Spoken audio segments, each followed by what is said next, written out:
39 minutes ago, several persons, apparently in civilian dress, walked to the gate of the embassy, and there were two flashes where a photographer seemed to be taking their pictures. That was a tip that the only people who can get to that part of the embassy compound are military, and they've always said they would have a photographer on hand if they brought Noriega out. We then began to pay closer attention, and almost instantaneously we could hear the sound of helicopters turning on in a courtyard behind a school where the negotiators had been working. Later, it was reported that a group of about 10 people walked toward the helicopters there, and they lifted off. They lifted off with lights out, two of them, and they then flew out over the Pacific and off in a direction that remains unknown. The betting here has always been that Noriega would be taken to Howard Air Force Base, an American Air Force base not too far from the center of the city, and then whisked away to whatever his next destination might be. But that remains just the betting. We haven't heard anything from military authorities yet about his whereabouts at this moment. Interestingly enough, though, Dan, at this moment, the military remains surrounding the Vatican embassy compound, and the guards at the gate are still blocking the exits and the entrances as if he were still there.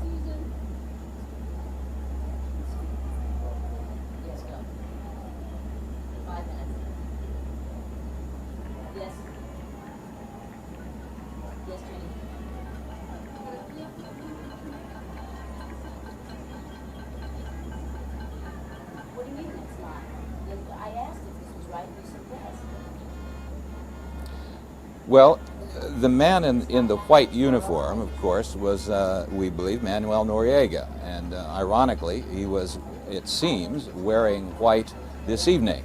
He was seen by eyewitnesses in a group of men wearing civilian dress, walking out across a helicopter landing pad just behind the school where the negotiators were working. And then he was seen boarding one of the two helicopters that were resting there.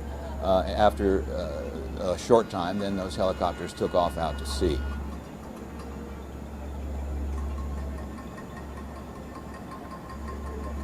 Thank you, Steve. Thank you.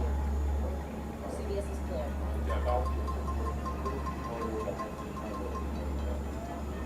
clear. One thing we might want to tell people is that the word has got out here that Noriega is gone. And what I'm hearing behind me is a lot of people cheering and shouting from their balconies. They're pounding their pots and pans, they're shouting, they're yelling, they're clapping. I don't know if you can pick it up on this transmission, but it's going on right now. And if you look out here, you can see an awful lot of folks. It looks like the beginning of a party.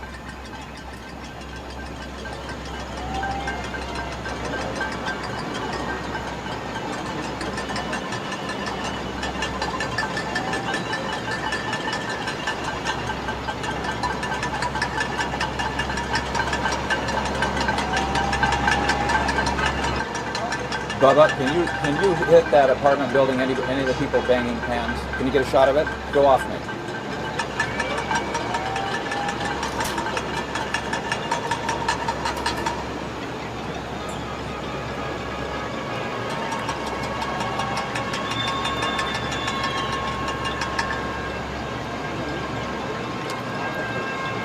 See the lights going off and on? Yeah, I mean, it looks like the beginning of a big party. There are people flashing their lights off and on at the balconies, and you can hear from all the balconies people clapping and shouting. There are horns honking. It sounds like New Year's Eve, if not looks like it.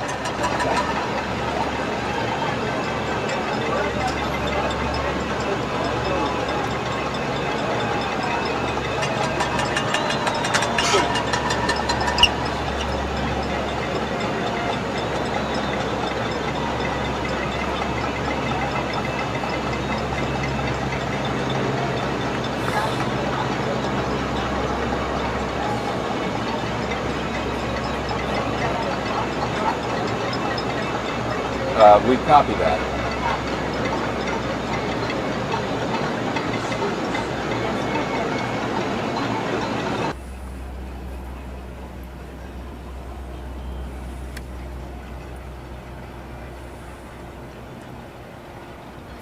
It is, Peter. In fact, we can hear the pots and pans being beaten through the night air here in Panama City. The word is spreading by Radio Bemba, the lip radio that goes on here.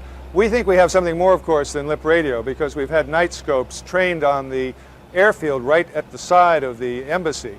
And we've reviewed our tapes, we've frozen them, we've looked at them very carefully. We think we saw the papal nuncio and another priest come out with a figure that resembles Noriega to us shortly before 9. And there were 2 choppers waiting there, some military men with him, as you've probably already reported. And the choppers took off.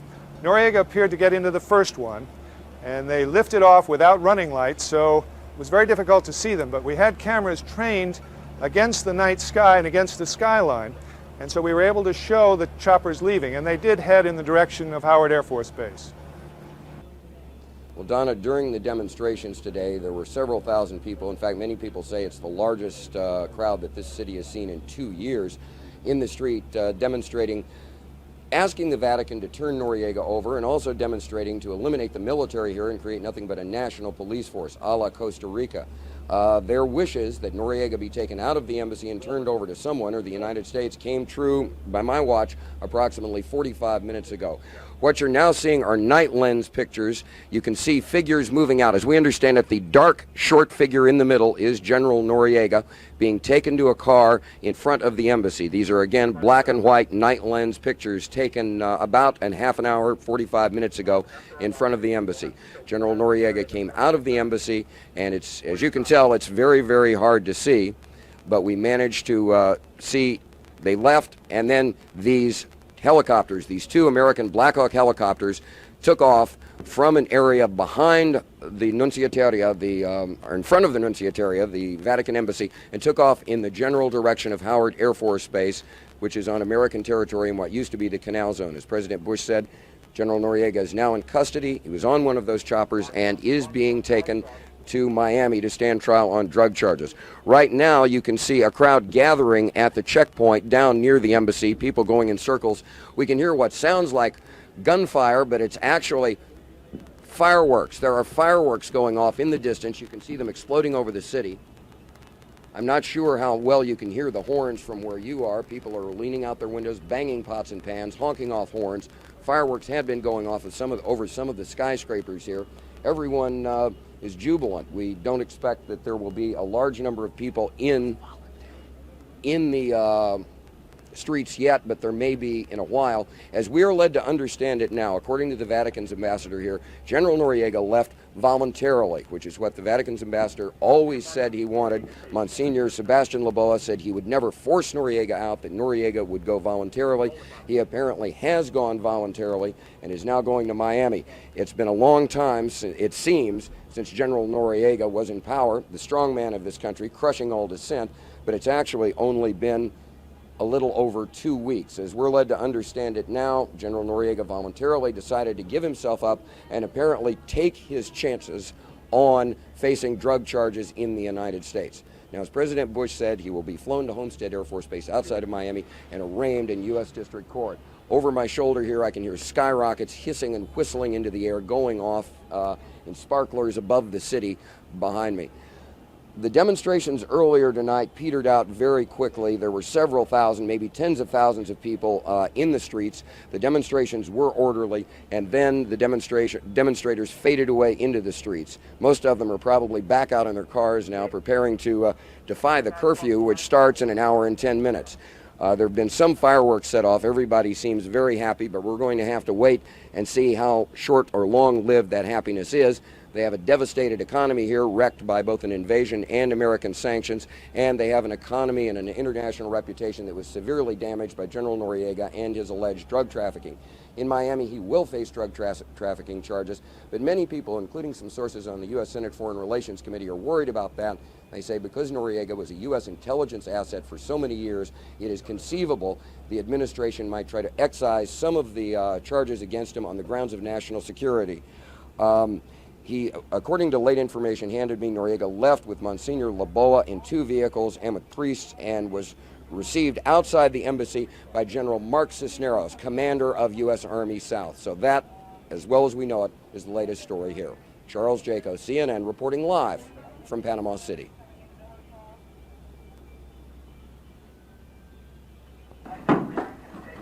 He was then detained by U.S. government personnel at 8:52, and he moved by Black Hawk helicopter to Howard Air Force Base, arriving there at 9:03 local time. He departed Howard Air Force Base at 9:31 local time, filing for Homestead Air Force Base in Florida. He is due to arrive there about 6 hours and 14 minutes from takeoff time, or 3:46 a.m. in the morning. As the President of the United States has already indicated, this completes the fourth of the missions that we were assigned when we were directed to come to Panama on the 20th of December this year. And I want to make a special thanks to Monsignor Laboa, who is the Vatican nuncio here in Panama City, for his extraordinary competence, statesmanlike conduct in a period of trying times for the last several days. We appreciate his work. He and Father Joe and Father Joseph and Father Javier all did Herculean work in the last few days to assist in this orderly transfer. Also like to thank the Panamanian government for their cooperation in these efforts, and specifically the State Department team.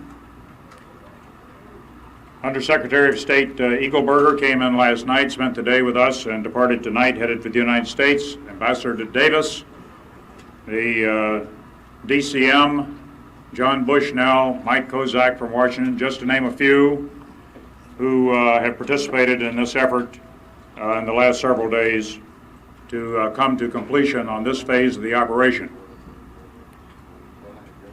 If it is useful for you to know that drug enforcement agents took him in custody at Howard Air Force Base, and thus he will be finally turned over in the United States tomorrow morning. And now I'll be happy to answer any questions. General, did you speak to him or hear any conversation? What was his mood when he left? I did not speak to him. He looked vigorous and confident. He looked fine. What was your mood when he left?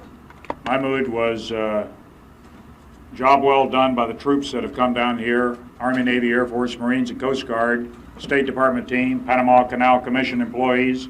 All the people in Panama have done a Herculean job, as well as the Panamanian government, the Panamanian people.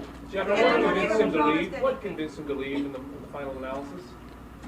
Did he leave of his own will? He left of his own will, certainly he did. Walked out the gate. As I said, he looked vigorous and he was perfectly good shape. He walked out of the door. So the decision to, or walked out of the gate of the embassy nunciatura, so the decision was his and his alone. General, what was your participation? He got some people hurt in the nunciatura. I beg pardon?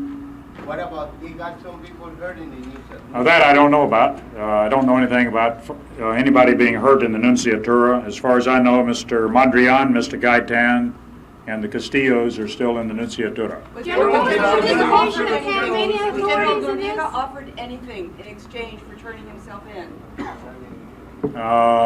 Mr. Noriega walked out of the gate under his own power and turned himself into custody, and you can check in the Drug Enforcement Agency and check the court system for all of that. No deals here. General, what was the participation of Panamanian authorities in this? Panamanian authorities are knowledgeable that the activities were going down as I just described. What about the Question? Were Panamanian officials present when he turned himself in? Not that I know of. Did they play any role in resolving this?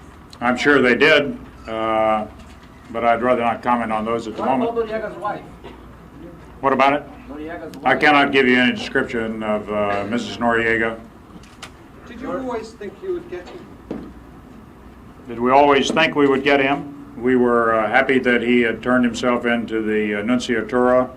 The statesmanlike conduct, as the President indicated, of the Vatican in this entire process has been salutary, and we appreciate their assistance. If there were no deals, what took so long?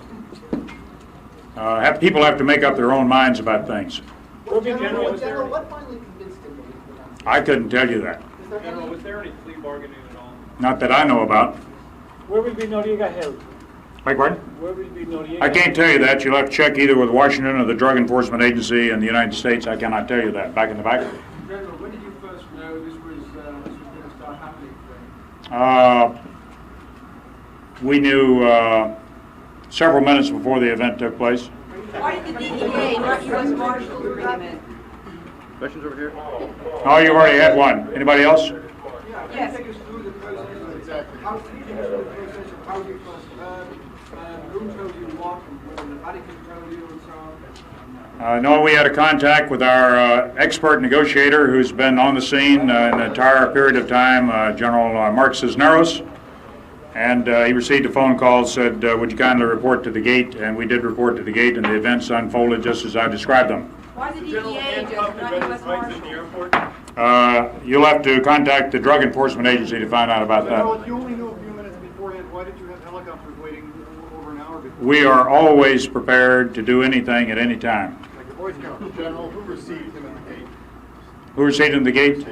United States government personnel. Can you tell us who specifically? No, I will not. Was it part of the agreement? No, I will not. Was he handcuffed? No, I will not tell you. Comments, questions? Were there any? Okay, thank you very much. I want to tell you we appreciate you all turning out here tonight, and If you're so proud of this, why won't you give us more details, please, sir?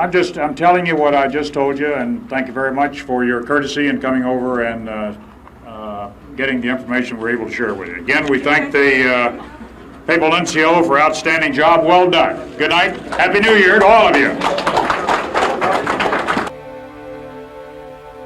Manuel Noriega, a most wanted man by presidents of the United States, is finally in custody. The deposed military leader of Panama surrendered to U.S. troops last night, ending a 10-day holdup at the Vatican Embassy in Panama City. How that came about, what happens next, and some of what it all means are part of what we will explore now and for the rest of the program tonight.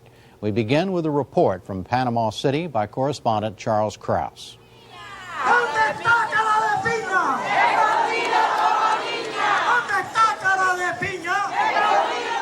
Manuel Noriega's last hours in Panama were marked by two massive demonstrations, one in the afternoon before he surrendered.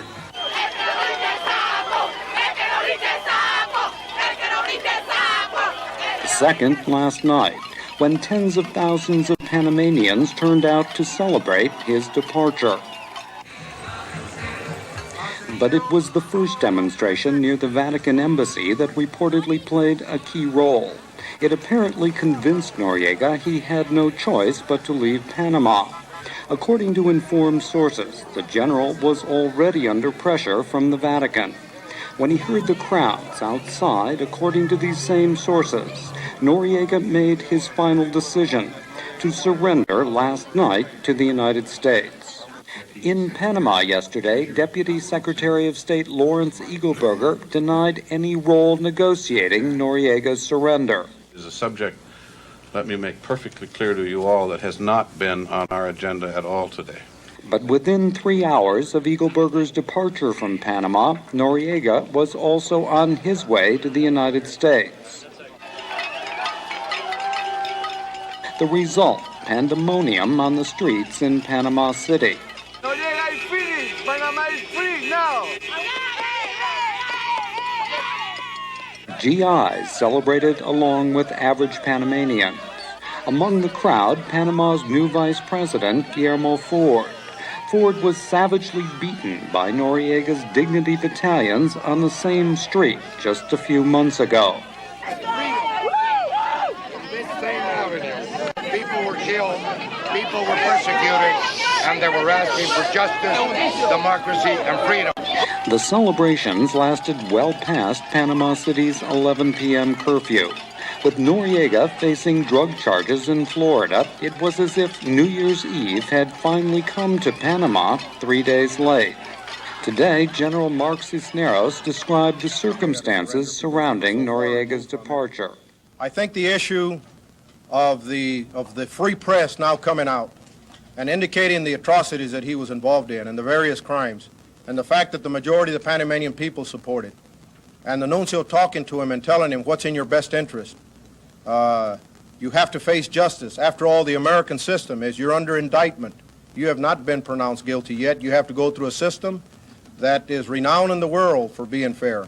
And I believe all those aspects convinced Noriega that it was in his best interest to walk out. For more on what led up to Noriega's surrender, we turn to Father Fernando Guardia Heim, central spokesperson for the Archdiocese of Panama. I spoke with him a few moments ago. Father Guardia, thank you for joining us. Why is it that General Noriega decided to give himself up? Well, I think he felt lonesome. He has been derelicted by his own people, so he has preferred to face U.S. justice instead of facing the justice of the people of Panama and of the authorities of Panama. So he made his choice. He took his free decision to give himself to the American forces in Panama. It is very hard. Go ahead.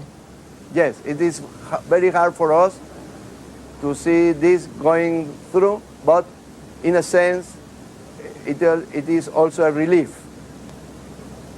An American official in the Bush administration said today that there had been a decision made to give General Noriega an ultimatum, that he was told if he did not leave the embassy, the Vatican embassy, by noon today, that he would lose any protection from the embassy. Is that correct? Well, we don't know that. As far as we know, the nuncio have been working with him to persuade him to give himself to the American forces or to the Panamanian authorities. So the nuncio, the ambassador of the Pope, yesterday made an announcement saying that Noriega had decided by his own will to give himself to the American authorities. That's all that we know this far. So you don't know anything about there being an ultimatum that he either leave or would be turned over to Panamanian authorities? We don't know anything about that. There is a lot of conjectures and hintings and things like that, but we know nothing about that sort of menace. Why did the Vatican representative let the general stay in the papal residence as long as they did? Well, the papal nuncio, the ambassador of the Pope in Panama, is a very generous person. He has opened his house to almost anybody. He has been the protector of many Panamanians, getting away from the police and from the persecution in Panama. So he's opened his house also to Noriega. Why he has left in this time and not before, this is hard to say. Apparently he was trying to find a solution to go to another country, but that was denied. So in what other country? Another country. They were talking about Spain, but Spain soon enough said that they cannot accept him. They were talking also about Cuba, but Panama was not going to allow him to go any other place. Unfortunately, we had audio problems during a later part of that interview, and we had to cut it short. Jim? Correspondent Charles Krause spoke today with Ricardo Arias Calderon, one of Panama's two new vice presidents. Mr. Vice President, thank you for joining us. You've been jailed, you've been beaten, you've been exiled by General Noriega. How do you feel now that he's finally out of the country? I have no sense of personal revenge against him, but I share the joy of the Panamanian people. The night is over and we're into a bright new day. Why didn't your government, though, want General Noriega? Why not have asked for his him to be turned over to you? For very concrete, extraordinary reasons. What is left of Panama after Noriega's dictatorship and the military action which his criminal behavior provoked? It's a country that has experienced anarchy, that has experienced great suffering. We do not have at this moment jails of our own. We're barely rebuilding them. And given the evil that he represents for us, we couldn't really assure his security in any of our jails. He left us without a judicial system. Only yesterday was the president able to name a new Supreme Court that will be the cornerstone of the new judicial system. We couldn't have guaranteed, under the circumstances, due process. So for security reasons and reasons of due process and respect for human rights, even in his case, we had to consider as a preferable solution what actually occurred. But he made the choice. Last night, Vice President Ford, Guillermo Ford, was saying that your government would ask that Noriega be sent back here after he's tried in the United States. Do you expect that to happen? If by an impossible occurrence he were to go scot-free from U.S. courts, he still has a debt in Panama for murder, among other things, for multiple murders, among other things.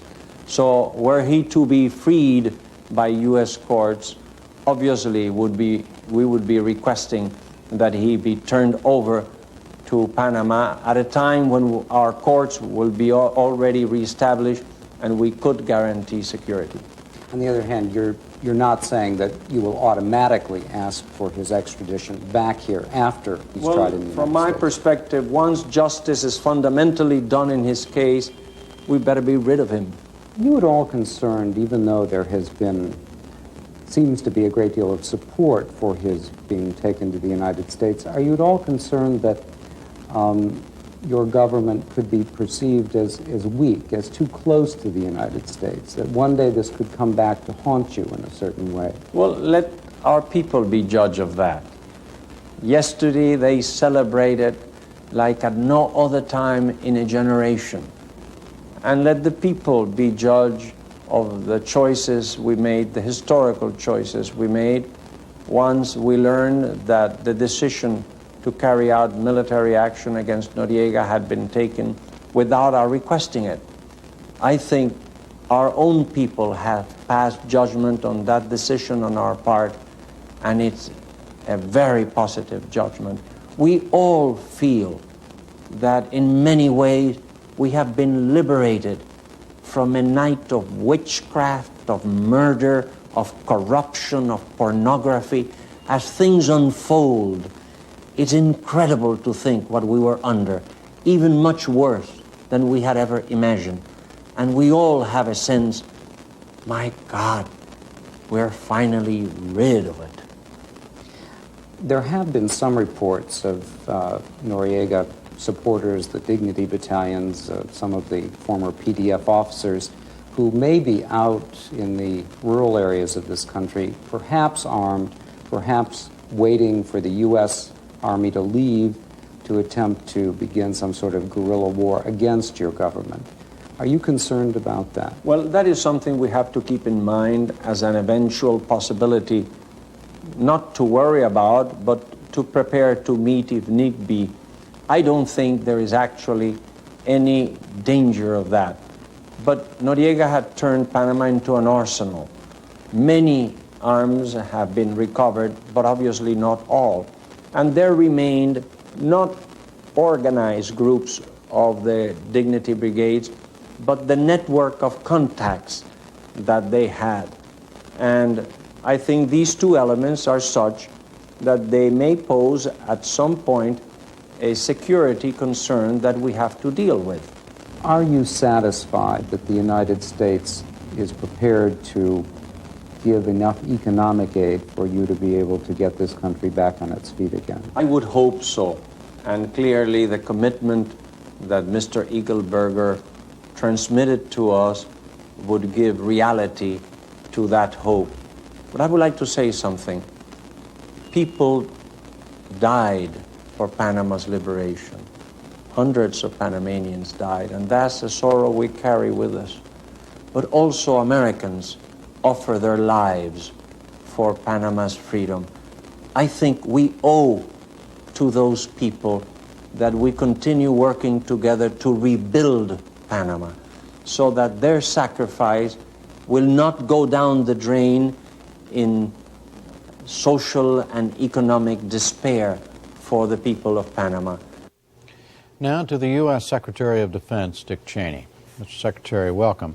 First, Noriega's lawyers claimed today in court in Miami that Noriega surrendered because he was told that the U.S. troops were about to stop restraining the crowd outside from essentially mobbing the Vatican embassy.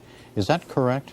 I don't have any idea what he was told. That would have been a conversation, presumably, between Mr. Noriega and no, people but was it inside true the that the U.S. troops were about to let the people mob the embassy? No, we would not have done that. Our purpose there was to obviously keep him inside. That's why we were around. But we've also been very actively involved in restoring law and order, if you will, in Panama. And the notion that we would have sort of turned loose the people of Panama against the embassy, I think, is something I simply find difficult to believe. I've never heard any such charge. What about this additional thing that Judy asked Father Guardia about, that the Vatican had essentially pulled the plug on Noriega and said, you got to get out of here? I don't know the details. Again, Jim, I'm reluctant to comment upon what may or may not have transpired between representatives of the Vatican inside the embassy and Mr. Noriega. I think it became clear to him that he really only had two choices. He could either turn himself over to the Panamanian people, or he could come to the United States and stand trial. Those were his only options. He wasn't likely to be able to stay in the embassy down there forever. It's clear we were not going to allow his transfer to Cuba or some third country. And there was the United States asked to allow him to go to Cuba or to another country? I don't think it was ever that direct. It turned out in the final analysis there virtually were no other countries willing to accept him. Spain initially indicated a willingness to and then withdrew the offer. At one point Peru was cited as a place where he might go, and then that offer was withdrawn. There's been some speculation that the Cubans would have accepted him, but we would have found that unacceptable.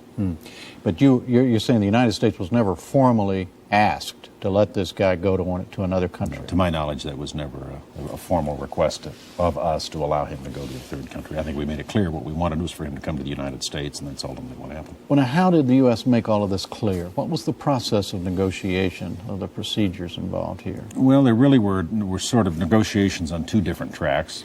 One was directly with the Vatican through our State Department. And the second was in Panama, at the level basically of our military command in Panama. Basically and General Thurman? General Thurman and General Cisneros, whom you just had on the show, directly to people inside the residence, the Papal Nuncio's residence in Panama City. And a lot of that took place sort of through the fence, if you will, back and forth through the fence. When did the United States find out that Noriega was ready to throw in the towel? Yesterday? Well, there had been a lot of reporting in recent days, and it was a volatile kind of situation, so you weren't absolutely certain until it really happened. But we had some idea late yesterday afternoon that this was a possibility.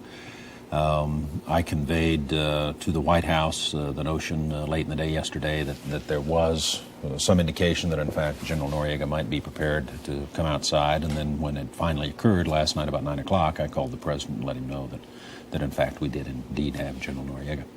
Now, so I understand that General Noriega had three demands, three conditions, requests, whatever they are, not to be tried under the Kingpin law that would give him the death penalty, that the fact that he was coming out be kept a secret, and that he could wear his uniform. Is that correct? Well, I would change that slightly. There were no negotiations ever directly with Noriega. That is to say, to the best of my knowledge, no American official ever talked directly with General Noriega. He made some requests, which were more requests rather than a condition, if you will, of his departure. He did ask for a uniform, which we were happy to allow be provided for him. He asked to be able to contact his family, to make some phone calls. And those were the two main items. He also asked that a general officer be present. That is to say that we have a senior U.S. military official present when he came out, and we did in fact do that. General Thurman was on the scene. Although he did not have any direct contact with General Noriega, he was present. With respect to trial under the drug kingpin statutes, I don't know that anything has ever been discussed there. What was said early on was it was made clear through the Vatican that the indictment under which Noriega had been charged in the United States did not carry the death penalty, all those specific charges. But we did not go beyond that in terms of any negotiations or conditions or agreements. Yeah, and all of this, while we were not talking to Noriega directly, that means all of this was coming from a Vatican representative to U.S. representatives. Is that right? We were negotiating with Noriega, but through a third party. Well, and I'm not even sure it'd be fair to say we were negotiating with Noriega so much as we were in contact with the Vatican, both in Rome and in Panama City. Are you concerned at all about the CIA, past CIA contacts that Noriega has had, and any other possible embarrassments that may lurk in the background that may come out at the trial? No, I'm really not, Jim. Of course, I can't know everything there is to know about the past relationship. The nature of the espionage business is that sometimes you do business with unsavory characters, and apparently that's what's happened in the past with respect to the relationship between the Central Intelligence Agency and prior administrations and General Noriega, who was then an official of the Panamanian Defense Forces. I don't know any of the details of that, but I don't have any reason to be concerned about it. It seems to me that the charges that have been brought against General Noriega deal specifically with the allegations that he's a drug trafficker, that he aided the Medellin cartel in smuggling narcotics into the United States, that he's laundered money, etc. And that's the basis upon which he will be tried. I don't have any way of knowing what other kinds of connections or relationships he might try to bring out. Have you reviewed the file? The file that has the details of Noriega's relationship, past relationship with the U.S.? I'm curious as to why you haven't. I'm in the Defense Department, not the Central Intelligence Agency. I see. And you are not, you don't know what his relationship was then with the United States in the 60s and 70s? No. Okay. Colin Powell, Chairman of the Joint Chiefs of Staff, was sent to Panama today by you and the President. What specifically was he sent there to do?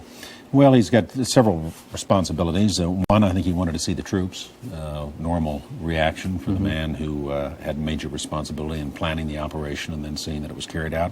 Secondly, we want to establish a timetable for the withdrawal of those forces that were sent in to supplement the forces already in Panama to carry out Operation Just Cause.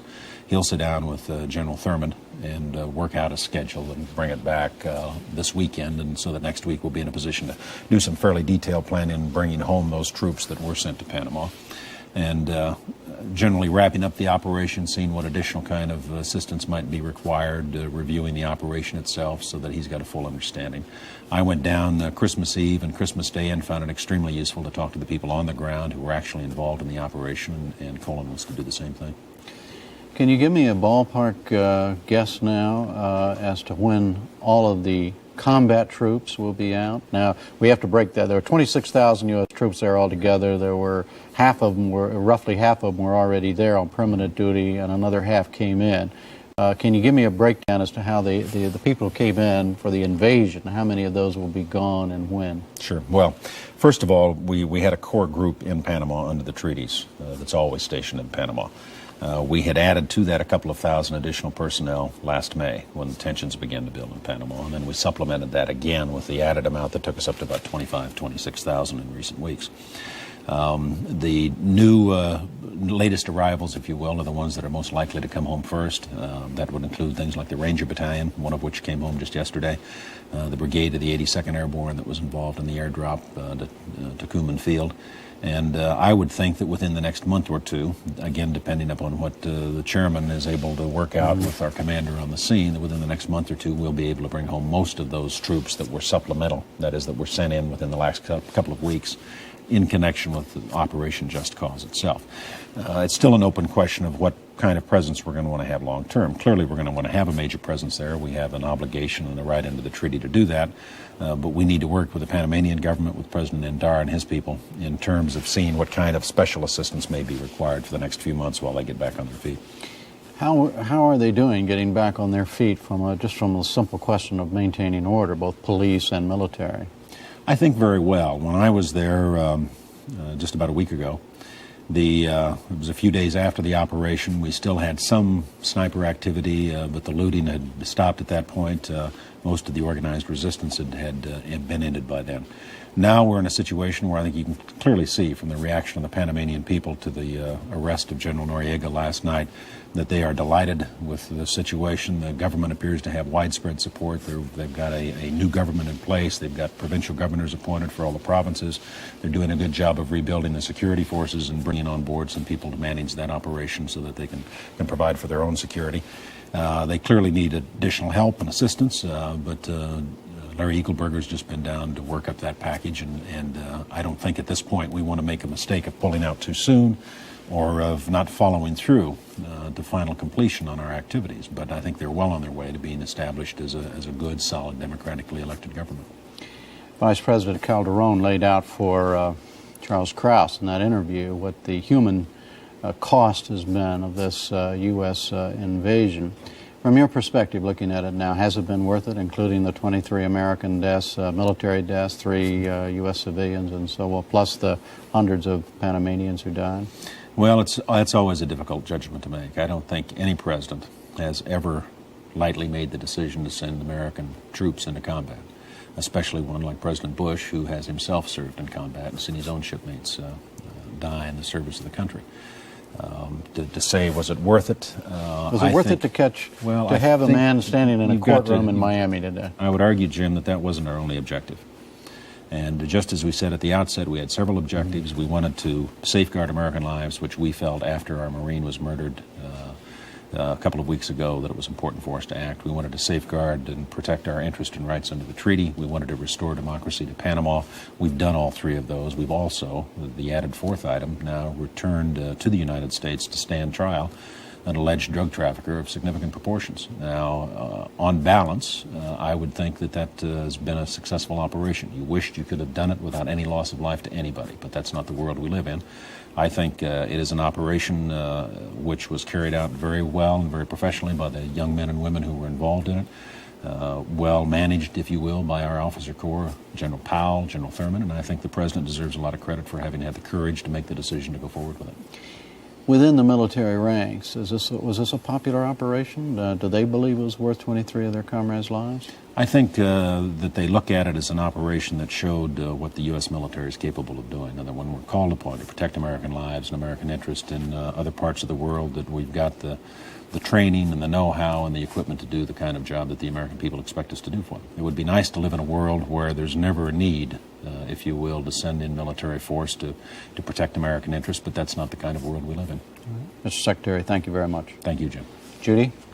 Joining us now to lay out the government's case against Manuel Noriega is Attorney General Dick Thornburgh. Thank you for joining us, Mr. General. Let me just ask you first, before we talk about the specifics of the case, about what Noriega's attorney said today in court. And that was that he said that Noriega was brought here as a political prisoner and that he was brought to the United States illegally. What does that do right off the bat to any case that the United States might have against him? Well, obviously, Judy, any matters raised by the defendant or his lawyer are going to be dealt with and responded to in court. And the details are not really appropriate for discussion in this pretrial stage. I can say, however, that it is clear that the custody obtained over General Noriega was as a result of his voluntary surrender and subsequent arrest by federal law enforcement agents. And he is entitled to raise all the matters of defense that any criminal defendant in a proceeding in the United States could raise under our Constitution. And we're eager to proceed with this trial, and we look forward to having the opportunity to address each and every of the defenses and objections raised by the defendant. You say it was voluntary, once again, even though a senior, I'm reading now off the Associated Press wire, a senior Bush administration official is quoted today as saying that Noriega had been told that he had to make to either give himself up to U.S. authorities by noon today, or else the protection of the Vatican embassy would be withdrawn. Is that still makes it voluntary? These are matters that obviously will be raised in the course of the pretrial proceedings, but the fact of the matter is that last evening, General Noriega, without any coercion, voluntarily made himself available to the United States military for conveyance to law enforcement officers. He was advised of his rights, placed under arrest, and brought to the United States, where he's now in custody. Another point his attorney made is that the U.S. court in Miami has no jurisdiction over this case, and in particular, no jurisdiction over the head of state of another country. That question was already decided in the pretrial skirmishing that's occurred prior to General Noriega being taken into custody. His lawyers raised that following the indictment in February of 1988. The court considered the question and ruled that General Noriega was not eligible for any head of state exemption, if one exists, because he was not a head of state under the meaning of the laws of the United States, because he had not been recognized, his government had not been recognized by our government. And in fact, subsequently, he frustrated and nullified the legitimate election seeking to provide a real head of state for the government of Panama. And I doubt very much that the judge is likely to revisit that decision on that basis. All right, now to the charges that have been laid out against General Noriega. Just in brief, can you tell us what they are? What is he accused of? What crimes is he accused of? Well, the indictment was returned in February of 1988 after an extensive grand jury investigation carried out in the Southern District of Florida in Miami. It contains 12 counts. It basically charges that General Noriega and 15 other defendants were engaged in an unlawful enterprise seeking to traffic in illegal narcotics and drugs and in money laundering activities, and were engaged in an enterprise to corrupt the government of Panama to protect these operations. Specific acts were charged that related to the importation of large amounts of cocaine into the United States, the payment of various amounts, all of which will be displayed during the course of the proceedings as the evidence is adduced.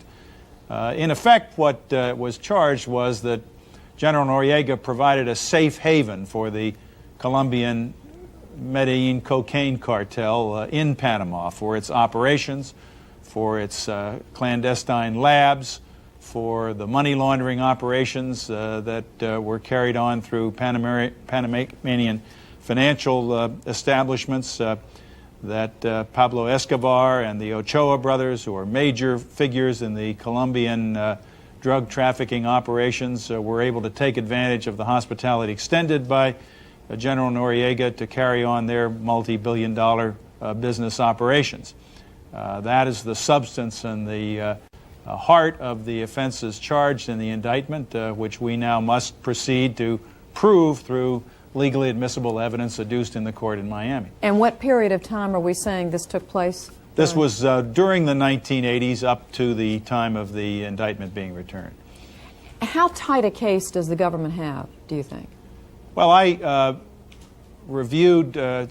asked that a review be undertaken by senior Department of Justice officials when it became clear that it was possible that President Bush might exercise an option that would involve the use of United States military forces, and incident to that result in our obtaining custody over the defendant Noriega.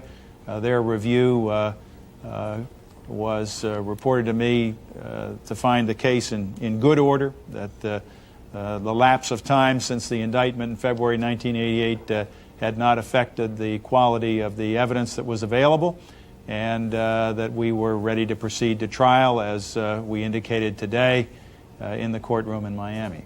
I ask you that because of a couple of, potential problems that have been raised. One is, as you know, a number of the witnesses who reportedly would be an instrumental part of the case against General Noriega have themselves been involved with drug trafficking.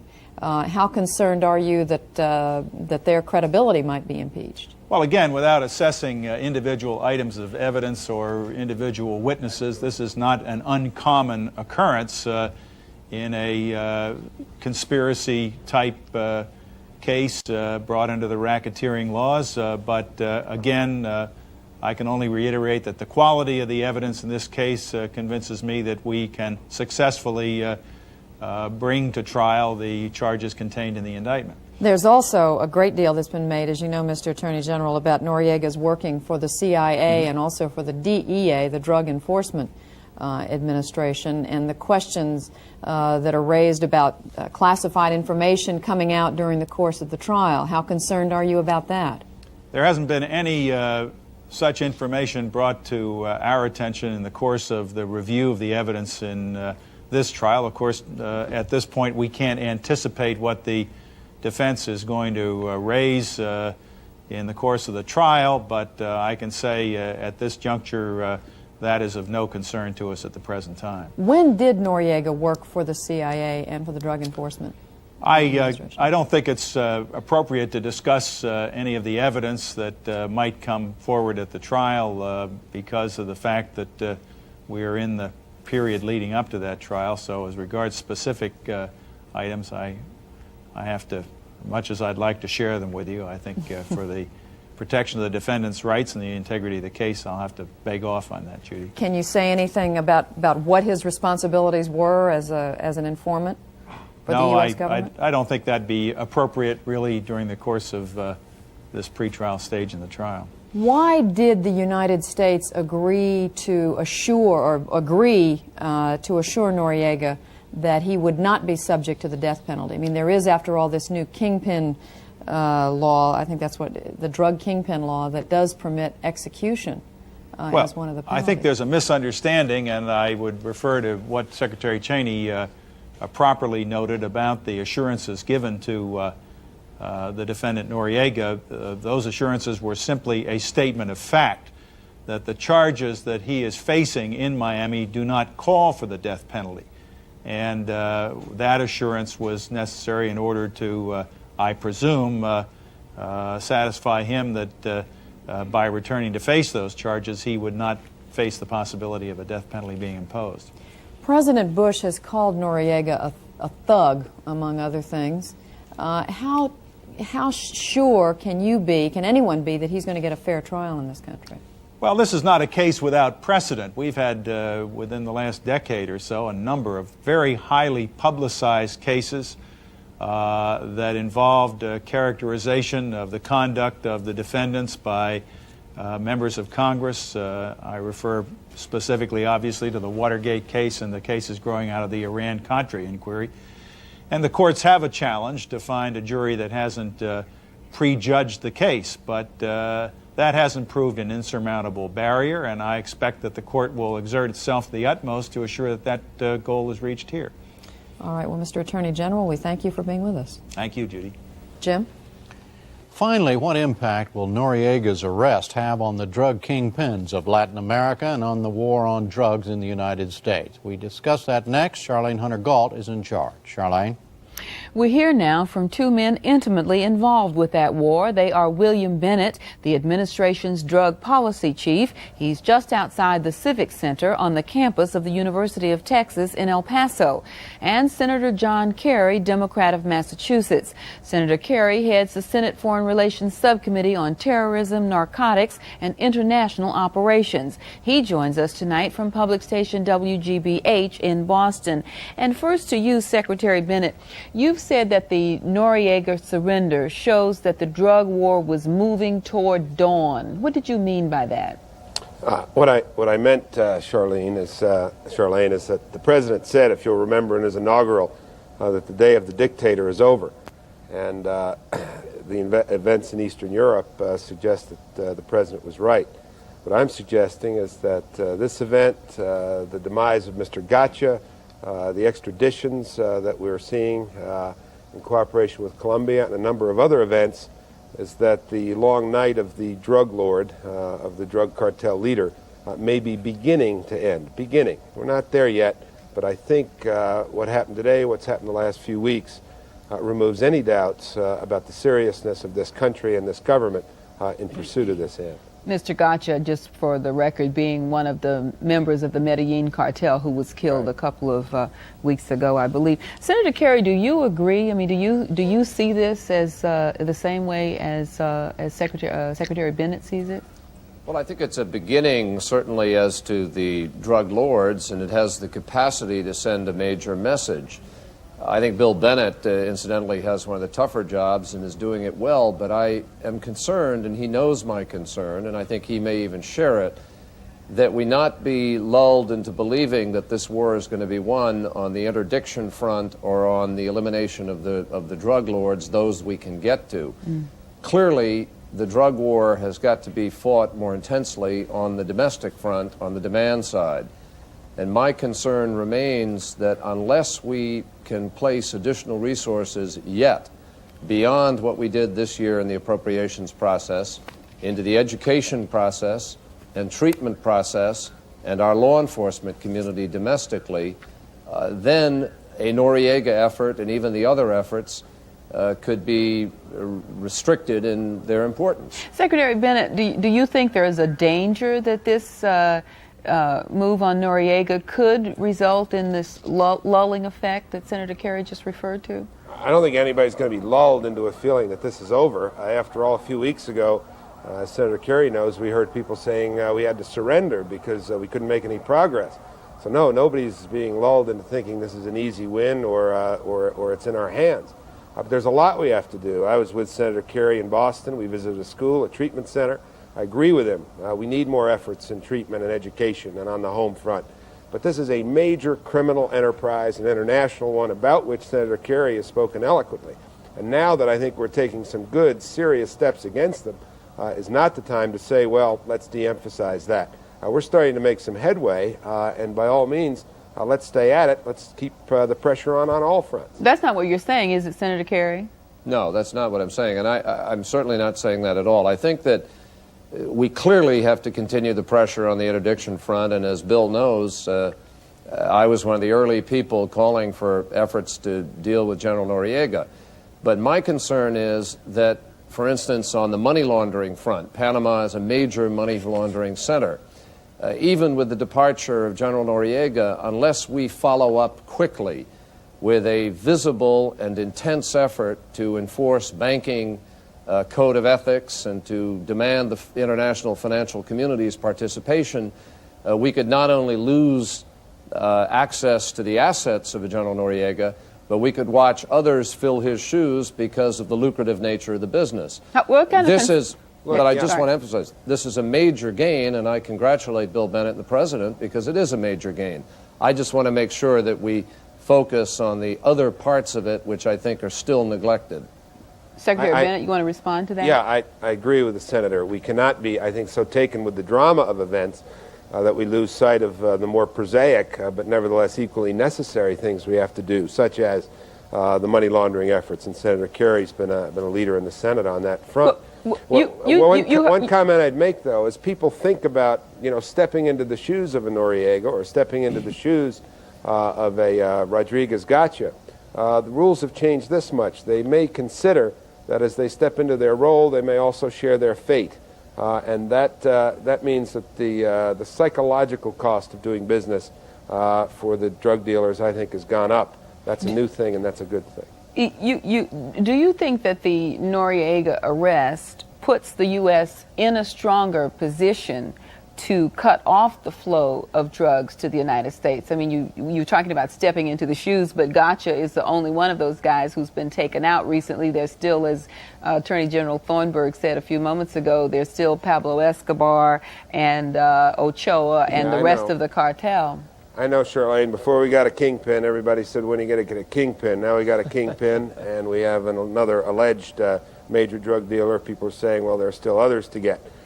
You don't win a ball game by scoring one run, but you don't win any games unless you start scoring, and we're starting to score, and that's a good thing. But how much of an impact do you think the arrest of Noriega in Panama, which was a major port there for the drug operation, will affect the flow of drugs into the United States? Well, look, I think Panama is very much less likely to be a place where the Colombian drug lords are going to vacation or seek sanctuary, and I think the Senator would agree with me on that.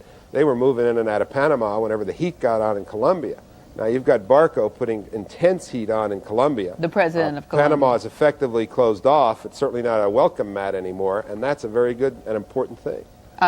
Senator Kerry, do you agree with that, that's very Absolutely. important? I positively do. I think that no one should minimize the impact of catching General Noriega. And I don't think we should sit around and say, well, why haven't you gotten X, Y, or Z here or there? You've got to begin somewhere, and I think it is a very significant beginning, and I think it's going to send a major message of hope and of support to President Barco and to others at a time when the Andean Summit is about to come up, and we need to be sending that message. But are we sending a message to the drug dealers that the United States will come in after them, perhaps, in Colombia or wherever they might be? Well, Bill Bennett might... Right. I think that I don't think drug dealers in Colombia should expect the U.S. military, because President Barco has no interest in that, nor do we. But I think the drug dealer now looks up at the world and sees that it's configured a little differently, that President Barco is deadly serious about what he's doing. He's got the support of the United States and other nations around the world, that we are going to a drug summit in mid-February with Peru and Bolivia as well as Colombia, and the rules are starting to change. No, you're right, we haven't got Escobar, but what's Escobar doing? He's hiding. We think he's hiding in the jungle. Things are starting to move in our direction, and we should be grateful for it. What about the drug dealers in the U.S.? What kind of message does it send to them? Well, I think if we can combine our efforts at home, not only on the treatment and education side, but with the kinds of convictions that we're seeing in federal courts around the country, thanks to very good legislation passed by the Congress, that message is starting to get across as well. We're seeing major convictions of major dealers coming down the line here in the last 6 months. Keep this pressure on. Keep it on all fronts, and we're going to get there. Senator Kerry, someone was quoted on the wires today, I forget now, just two, saying that the largest part of justice has been done. Is that true, or does Noriega have to actually be convicted in order for this case to have a real impact on the war on drugs? It depends on what your goals are. I personally believe that while I am convinced he will be convicted, and I want him to be convicted, I don't believe the conviction is essential to having won something of a victory. I think that a number of other measurements can be used to indicate victory here, not the least of which is his mere departure from Panama and the release of the ability of Panama to be able to now rebuild, democratize, and provide a justice system for its own people, as well as keep other drug dealers out of the country. But more importantly, and again I come back to it, because we've got to focus on this, 45 of the 50 prison systems in this country are either under court order or about to be under court order because they're overcrowded. We don't have the places to put the people who ought to be taken off the street. We don't have the treatment centers to treat the people who ought to be treated. And if you look down the entire line of our demand side, I don't want the interdiction and Noriega effort, important and vital as it is, and successful as it is, to obscure the major requirement for a significant commitment of additional resources and energy and commitment in this country. Excuse me, is the priority likely to change, Secretary Bennett? We view these as equal priorities. I said, Senator Kerry, we were together in a classroom in Boston a couple of weeks ago at a very good visit, and today I'm in El Paso looking at the border. These are all equally important parts of the equation. How are people on the front line down in El Paso reacting to this news? Well, they're obviously very pleased, but if I could add to what John Kerry said, was justice done? Talk to the people in Panama. They honked their horns and lit firecrackers. They hugged the American soldier. They got down on their knees and they thanked God. They sure think some justice was done. Senator Kerry, it was largely the work of your subcommittee over a 2-year period that resulted in the indictment of Noriega. You heard earlier in this program that his lawyers are questioning the legitimacy of the U.S. jurisdiction. Is there any question in your mind that this case will not come to trial? Well, there's no question in my mind it's going to go to trial. I believe completely in the jurisdictional rights of the United States. He voluntarily walked out. I'm sure the Archbishop would make a wonderful witness at a voir dire hearing on behalf of the issue of voluntariness. It seems to me clear that he is not a head of state under any definition thereof, and there is no question in my mind that the strength of the case has increased over the course of the last months. Whether the U.S. Attorney decides to issue new indictments or not is a separate issue to strengthen it. But I have talked frequently with Dick Gregory, who originally put this case together and who testified before our committee. He's convinced of the strength of it. As a former prosecutor, I'm convinced of at least the ability to put a triable issue before a jury, and under our system, the jury will make its own decision. But I think we can get there. Dr. Bennett, is there any doubt in your mind, I mean, is there any chance that this case could backfire? I mean, if something happened, that the case didn't come to trial, that all of the good that you think this has been done could possibly be undone? No, I think most of the good that has been done cannot be undone for reasons that we've discussed, for what's happened to Panama, the Panamanian people, what I think Panama will cease to be for the drug trafficker. I'm sure and confident we will make a good case, and I hope for a conviction. But our president, I think, has acted courageously here. He has shown that he is serious about this issue, and that makes it clear to the American people, I hope, that much good has been done already. You don't have any doubt about a conviction? I'm not a legal expert. I got enough to worry about without preparing this case, Charlene. All right. Well, Dr. Bennett, thank you very much for being with us, and Senator Kerry from Boston, thank you. On the witness stand, drug smuggling pilot Floyd Carlton said he was a middleman, negotiating and delivering bribe payments from Colombian traffickers to Manuel Noriega. Carlton testified that in 1982, Noriega asked him to meet in Medellin, Colombia, with traffickers Gustavo Gaviria and Pablo Escobar, whose phone number Carlton kept in his private address book.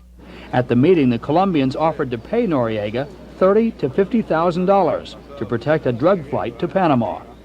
Carlton said when he relayed the offer to Noriega back in Panama City, Noriega asked whether Carlton and the traffickers were crazy. According to Carlton, Noriega wanted $100,000. When the traffickers agreed on the price, Carlton said he brought the money to this Panama City airport, and on Noriega's instructions gave it to Luis Del Cid, Noriega's assistant, who has already testified he passed it to Noriega. Carlton also said that at Panama's military headquarters and at a company owned by the intelligence service, he passed on more bribes to Noriega totaling $500,000. Carlton said once the payments were made, planes loaded with cocaine landed freely at this and other remote airstrips in Panama. Mark Potter, ABC News, Miami.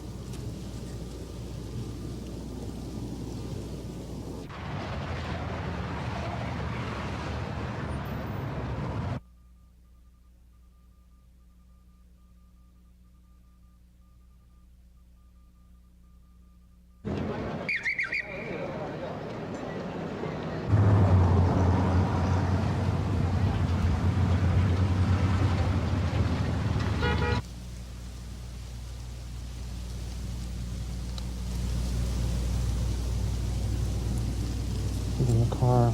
Yeah.